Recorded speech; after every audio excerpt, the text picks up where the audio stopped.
Yo buddies, welcome to the channel once again. The name has always been Seven. Now let's talk about this issue. See this beautiful little girl on the screen, right? We are going to talk about her today.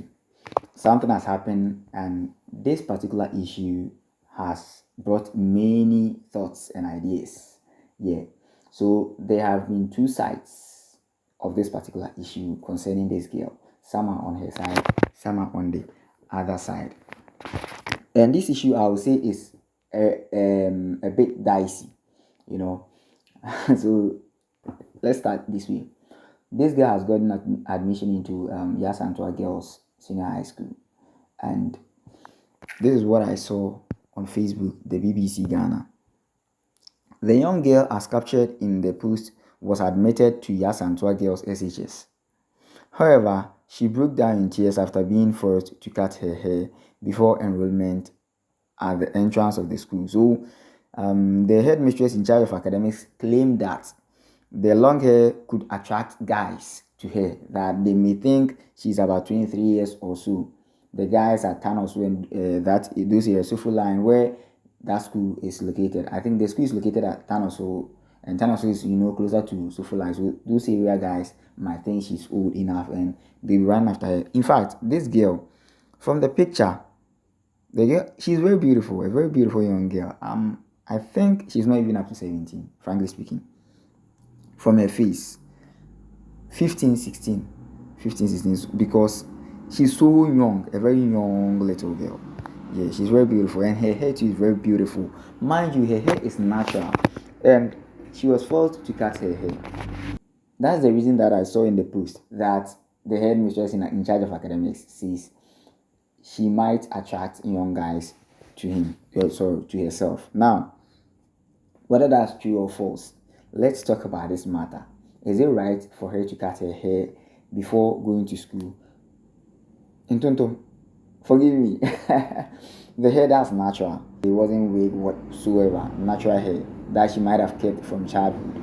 Probably she might have attended a private school from childhood.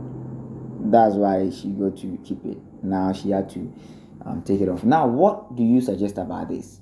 Was it right she was made to cut it or not?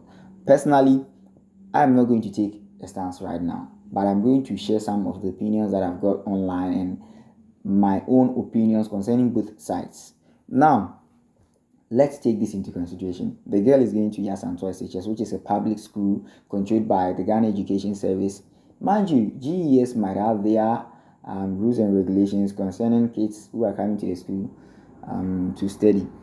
And this might not be accepted under GES rules and regulations for students. It might. I'm not saying it is. It might. Yes. Why am I saying it might not be accepted? First of all, I haven't read extensively on that, and I have these suggestions to make.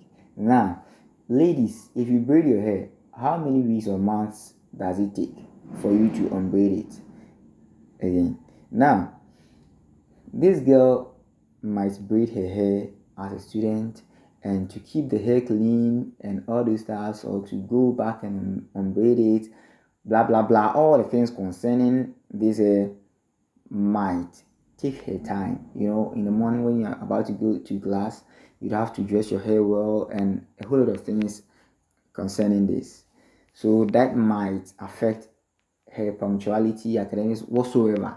That's what I'm thinking. But with the trimmed hair, she gets up, then she brushes it, then moves to the classroom. That's one side. Also, if this girl had gone to the private school, she would have been allowed to keep her hair. If she goes to the private school and stay there as a boarder and can still keep this hair in the private school, can she go through the same means to keep the hair in the public school? Or the private schools have a special way of allowing them to keep their hair while they are in school? Private school, in the dormitory, you get up and you dress, then you go to class. Public school to the same thing. So why can't she keep it in the public school? That's when maybe GES rules and regulations come in that are not allowing her to keep the hair. Some people are saying Ghanaians, we are being so primitive. Yeah, in the sense that this thing is normal outside, blah blah blah. Mind you, we shouldn't always talk about us outside. We are always making the white man the standard, and that's one clear example of mental slavery. Who made them the authority? The white man. Who made the white man authority? Everything. When you go to US, when you go to Canada, when you go to UK, whatever, Charlie Car, what do they do? The white man shouldn't always be the standard. Massa, the white man doing is so what? I'm not trying to go against the girl, no. But I'm saying something to Ghanaians and we Africans. The white man is always the standard. Charlie, we are also a people of culture. We have a culture of our own. We have minds of our own. You can say, oh, there is modernization around the world. Everywhere is developing around this world. So we should throw away some of the old stars, some of the arcade things. We should throw them away and get into the modernization which is going on globally. But to make the white man the standard always is zero to me. If we are learning something from modernization that's going on globally, then the white man also learns from the black man, because we are part of the globe. We are part of the world. So if we are learning from each other globally, then the white man can also learn from us. But we are always saying, the white man does this. When you go to US, Charlie, that is rubbish. Excuse my word. But we should be careful of that. Sometimes you see, when you are in the US and you are joining the military, whether you are a Rasta man, you have tattoo, whatever, it doesn't matter. But Ghana, it matters. Yes, we are Ghanaians. Yes, they can also learn from us. Yes. So with that one, let's be very careful with that. Now let's use this as a case study. The issue of, or the case of, is it Tyrone or what? Tyrone Magai. I've forgotten the name. Yeah, but that's Rastafarian Achimota guy. The boy who was a Rastafarian, who when it was time for admission, he was told to trim his Rasta, but his family fought for him that he has been a Rastafarian since childhood and that he cannot trim it. The guy won the case, went on to the school, and he came out one of the best students, if not the best student, one of the best. This guy's case should be a case study. So if this guy who had kept Rasta or dreadlocks from childhood was allowed to go to Achimota Senior High School, this girl too, I think she could have gone to the school with her hair. What do you suggest? Let me know your thoughts at the comment section with these explanations that I've given and whatever you also have in mind.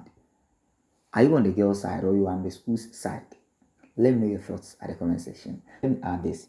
If you want the best of education for your child and you are in a sinful and ATM environment, don't look any further than Heaven on My Mind International School. This school is a top-notch school. They have everything that you need for your child. A very broad football pitch, computer laboratory, a tiled ground, and everything that you need. Qualified teachers, certified ones. So don't look any further than Heaven on My Mind International School. Let's meet some other time. The name is Sylvain Macron.